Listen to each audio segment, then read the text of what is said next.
আমি বসে আছি আমার বান্ধবীর জন্য, আর আমার বান্ধবীর তো কোনো পাত্তাই নেই, আসবো আসবো করেও আসছিল না। তারপরে কিছুক্ষণ পরে যাই হোক এই যে চলে এলো, আর এসে বলছে ক্যামেরা বন্ধ কর।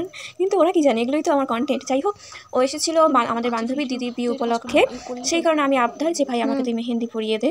আর যেহেতু ও আর্টিস্ট, ও খুব সুন্দর মেহেন্দি পড়ায়, কিন্তু আমার মেহেন্দিতে যে কী হয়েছিল ওর, ও যেরকম পড়ায় আর কি সেই রকম পড়ায় নেই আমাকে, আসলে মনই ছিল না।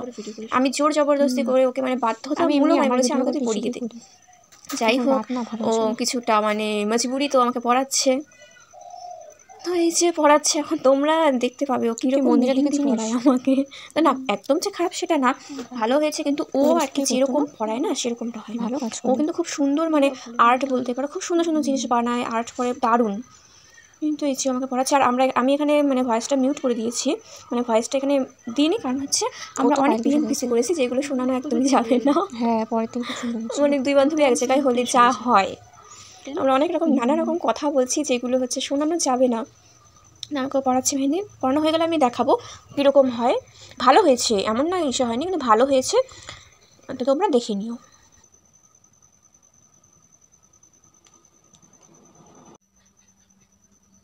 এই যে হলো ফাইনাল লুক, ভালো হয়েছে। আর এখানে আমি ওর পড়াতে এসেছিলাম, ভুলে গেছি। যাই হোক, আমি সকালে পড়াতে এসেছিলাম, তো এই দিনই বিয়ে ছিল, তো আমি ওকে বললাম যে থাক আমি পড়িয়ে আসি, কারণ বিকেলে পড়ানোটা হবে না, সেই জন্য। আবার এদের হচ্ছে পানিশমেন্ট আমি দিয়েছি, পড়া পারে না। কিছু বলবি? কী আর করবো, এই যে দেখো বাংলার ভালো। বিয়ের সব লগও আসবে গাইস, তো ঠিক আছে, tata bye bye, I love you. কিছু বল বল।